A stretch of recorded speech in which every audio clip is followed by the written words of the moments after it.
Boy, do I have a show for you this week. I think I'm still in shock. Honestly, what I'm going to do is give you a glimpse behind the scenes of what I do as part of running my company, reaching out to people, and just give you an idea. Because the reality is, the question is, can Indigenous and non-Indigenous really work together, like respectfully as partners? And I 110% believe we can. I believe we need to learn how. I believe there's nuances and lessons to learn, but I do believe it's possible. It is actually why I created my new podcast, Walking the Talk. I want to introduce you to some amazing non-Indigenous people that I have crossed paths with. And that's kind of what I'm going to do today. I'm going to go through a list of, I think, 8 people that I have crossed paths with over the last little while, and many of them are going to end up being guests on the Walking the Talk podcast. So I would be very interested in hearing from you about which guest you would love to hear from. I think they all offer different things. I think you're going to be interested. So let's talk about it.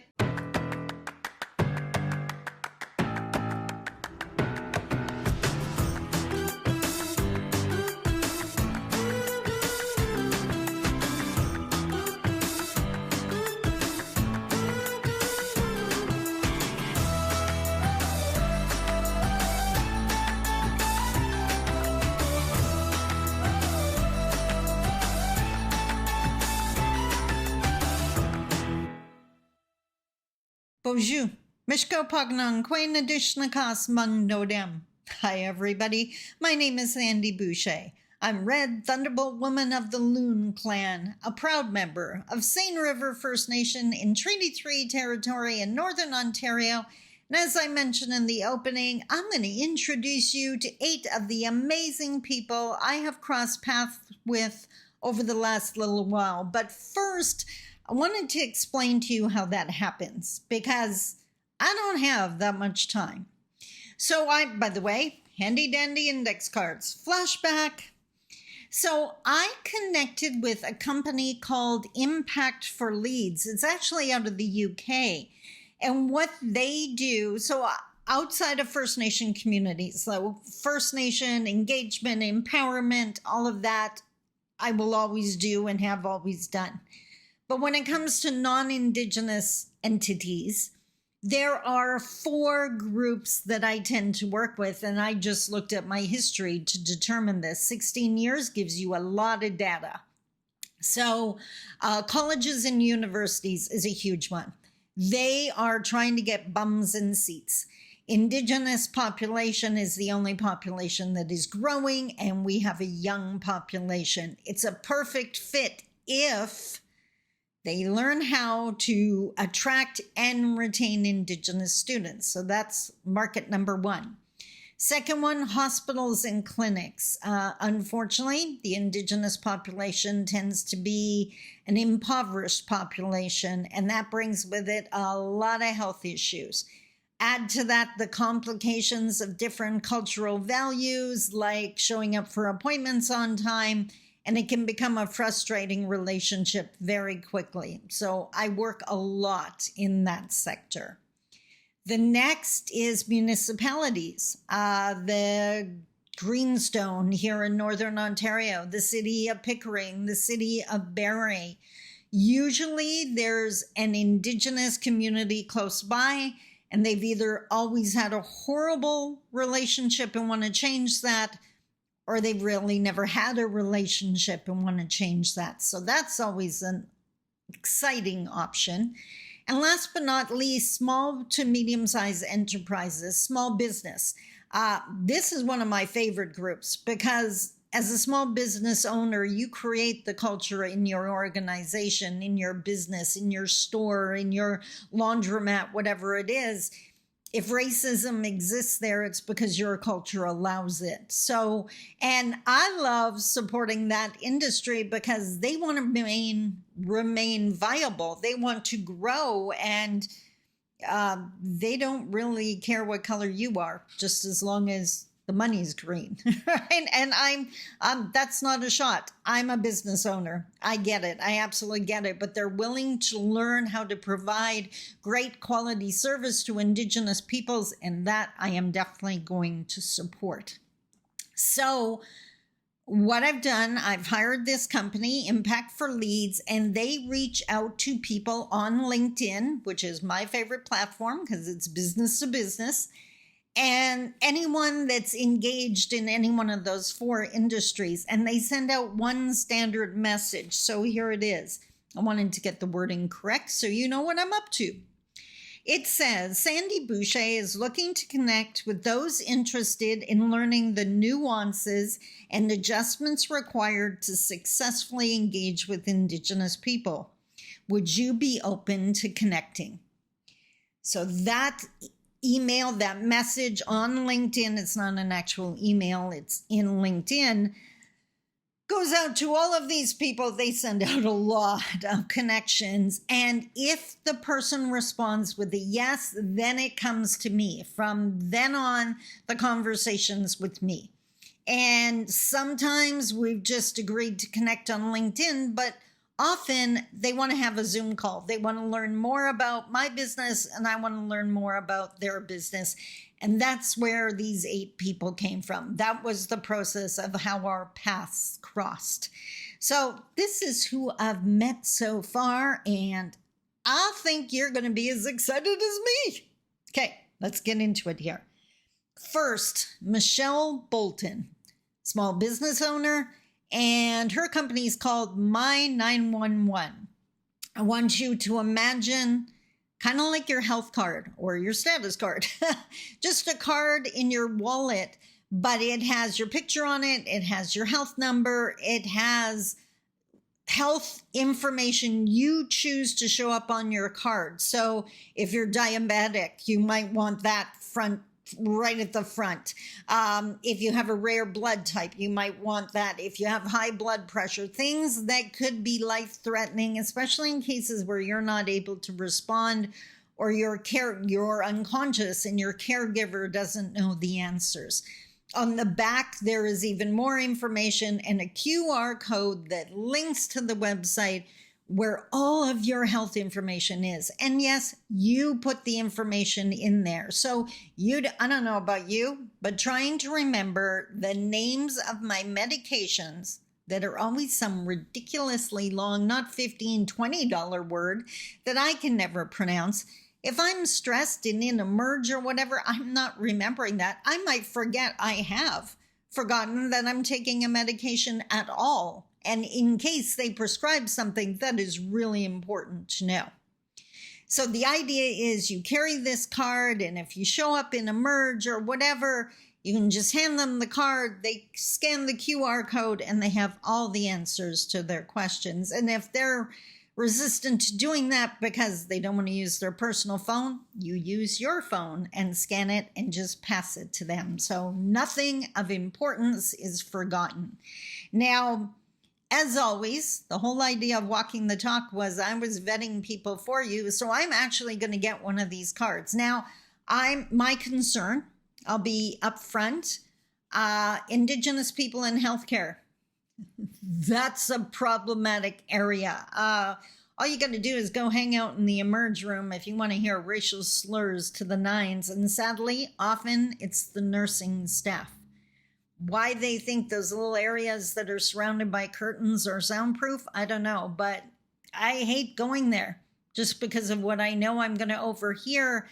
And they weren't directing it at me. They were directing it at a darker skinned Indigenous person who probably is just going to silently endure. So I'm wondering, and I live in the city of Thunder Bay, which is known for its anti-Indigenous racism. So I'm wondering what kind of backlash are they going to be willing to look at the card, right? So I want to test it out. So I'm going to get a card. I haven't I don't have mine yet because they're changing the platform, the Canadian platform. So Michelle's going to keep me posted, and I will keep you posted. So that is guest option number 1. If you would be interested in hearing more about the My 911 card, put it in the comments. Second one, now this woman, I think I spearheaded the connecting. Again, Impact for Leads put us together on LinkedIn. So her name is Lauren Stallard Weatherburn. Probably just murdered her last name. Sorry, Lauren. And when I always look on their LinkedIn profile to find out about them before we meet, do a little bit of research. I don't want to totally waste their time. She is, now this is what got my attention, but then there was a second level. She is a marketing professor at Conestoga College. A large portion of my work is helping non-Indigenous Canadians realize that the way they market to mainstream doesn't work in First Nation communities and will actually burn bridges rather than build them. So when I saw she was a marketing professor, I was like, holy moly, wouldn't that be amazing if I could connect with the marketing directors or professors and be like a guest as part of one of the lessons. We could nip that in the bud so that they don't go out in the workforce and start doing things that aren't going to work. They can understand why it doesn't work from the get-go. So that got me really excited. And then I saw her second job. Marketing professor for Fairings Organic Vegetables in Southern Ontario. Anyone that knows anything about our remote communities knows that fresh anything is next to impossible to get up there. They just don't have access. They get lectured that they got to eat healthy. They don't have access to healthy food, which got us into a whole conversation about how we could do that. So that was exciting. So would you love to hear more from Lauren Stallard Weatherburn? Whether it's on her marketing professor for Conestoga College career or for McFerring's Organic Vegetables. That was number 2. Number 3, now Katherine Sparrow and I, again, connected through LinkedIn. I am not sure if we'll be doing any work together. My guess is no, not because she doesn't have an amazing company. It's just not a fit for me, but it might be a fit for you. So she supports entrepreneurs and small business owners who have written a book and helps them promote that book as part of promoting and growing your own business. So helps things like branding and all of that, branding your messages so they're consistent across social media, whatever. I might have been interested in having her promote one of the books, but my branding's solid after almost 16 years. Not anything I'm about to change. So, but if you'd be interested in hearing more about Katherine Sparrow and how she uses books to grow your brand and grow your business, put it in the comments. Okay, the next one was a very exciting, enthusiastic conversation. And actually in the beginning, I think it was more, we were both shocked. Like, you do what? Really?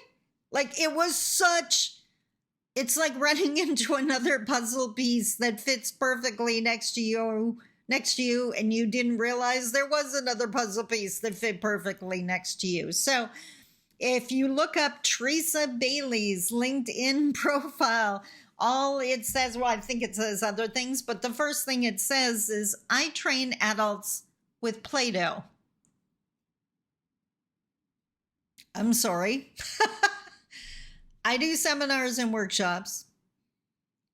I have used puppets, magic wand, and gaming, whatever you call that thing. I don't even know what it's called. In seminar, I use props. As soon as I saw that, I was like, whoa, how do I get the option to do that? There is nothing and on top of that, First Nations people, as a general rule, are kinesthetic learners, hands-on. The idea of going into a remote First Nation with Play-Doh, fills me with so much joy, it's not even funny. And she owns the exclusive rights to it. So when we started talking, she's non-Indigenous. So she, humble. Humility builds bridges, ego burns them. Every single person I've connected with, their humility is beautiful. So Teresa understood that this would be an amazing option in First Nation communities. She also understood she wasn't the person to do it. But when she heard of my experience and my background, like, well, we haven't connected yet because, well, as a second step, because it's summertime and she's enjoying time with her kids, as she should. But holy mollies, I will tell you more about that. And if you would love to hear more from Teresa Bailey on how I train adults with Play-Doh, how she trains adults with Play-Doh, let me know in the comments. Thinking it's a pretty safe bet she's going to be a guest. Oh, and then the next one. I don't know about Lori, but I'm still giggling over this one. So Lori Harding, again, connected through Impact for Leads. Listen to this. Indigenous people watching, listen to this. And if you're non-Indigenous, just for a second, try to walk a mile in my moccasins. Imagine me reading this. So I went to her LinkedIn profile, the little header under her picture before you get into the main part. You know, this is the attention getting, how I'm going to sum up who I am kind of thing. This is what it says. First two words, white settler. Can you say self-awareness? Can you say humility? Can you say woke? Can you say educated? Can you say it can read the room? Like, I was blown away. So we continue. White settler answering the call from Indigenous organizations. Indigenous anti-racism coach facilitator at Insight Indigenous Anti-Racism Coaching Services. I swear I was like a kid at Christmas, counting the minutes until I got on the call, on the Zoom call with Lori, and instant connection. So this is going to sound interesting, but this is what I did. I shut down the Zoom call almost instantly, like within 5-10 minutes after I explained what I was doing, because I knew what was going to happen. Lori was going to start explaining what she does. I was going to jump in with questions and be totally pumped. And then I was going to wish I had taped it for the podcast. And Lori agreed.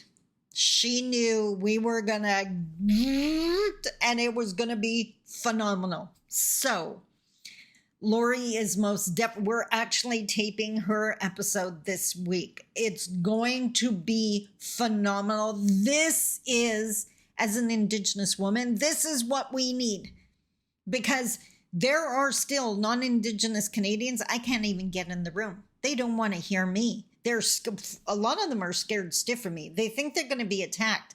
I have zero interest in attacking. That's not going to build any bridges. So they're going to listen to Lori because she's white. And she knows that. She carries that responsibility, not to speak for us, but to educate her own, to fix that side of the feather, to help pass on the information they need. Oh, I just thought it was effing amazing, excuse the expression, and I cannot wait. So what do you think? Lori Harding, you want to hear from her? In the comments. Now, the next one I included, I ran into or crossed paths with this person in a totally different way, but I did want to mention them because they are going to be an upcoming guest. And it's Kevin Marius. So I actually belong to a speakers network. Kevin is a member of that group. And look up Powerhouse in the dictionary. There's Kevin's picture. He was from Haiti. He lost his father in a horrific storm. Absolute poverty, to ridiculous extents. And then to hear what changed everything for him and where he is now is just one of the most inspiring stories I have ever heard. So I have already asked Kevin to be on the show, on the podcast. But if you would be interested in hearing from Kevin Marius and how he overcame so much, put it in the comments. So that's the first 6. But at this point, I thought it'd be a really good idea to point out that not everyone is open to connecting. Not everyone is interested. I have seen some responses where it was just no. 2 letters. No. Not interested at this time or busy, whatever, just no. And that really gives me the number of the person that typed that. Not someone I want to work with anyways. Thank you very much. And then there's the other group that type, we work with everyone. Okay, that's the problem. That you honestly think you can do things in the exact same way and it's going to work the same for everyone. That is the same as a parent deciding to parent their first child exactly the same as, or their second child exactly the same as their first, and realizing it doesn't work. Why? The kids are different. So are the markets. So are Indigenous peoples from each other and from Canadians. But if they're not open to learning, I'm not into talking to the wall. And then the one that inspired me to shoot this video, ghosting in a business arena. I think I'm still in shock. As I said, I'll talk about that more in a second because I want to end off this with 2 more cases, the best and the worst. And I mean, Lori's right up there. Teresa's right up there. But Ted and I, we're literally shaking our heads like, what just happened? How did we find each other? And where is it going to lead? So Ted Briggs, again, connected with him on LinkedIn through Impact for Leads, described as gaming for autistic and neurodivergent. So he is a game designer. And many contracts. His experience is ridiculous, him and his team. It's a huge team. But one of their big projects was working with Sick Kids Hospital. And sick kids had identified that the kids that had to go in for surgery for whatever reason, variety of reasons, the anxiety, the fear, right, was horrific in those seconds, those minutes before they go in for surgery. So what Ted and his team did, they actually designed a game, and it involves wearing a headset so it silences hospital sounds that are adding to their anxiety. And actually, believe it or not, I found this really interesting. The game is stressful, which you would think you would want. And so many of us, you can listen to calm music. It doesn't help. But it's a stress they're comfy with. Gaming, they're kids. So they get involved with that stress, and the stress of what's about to happen fades away.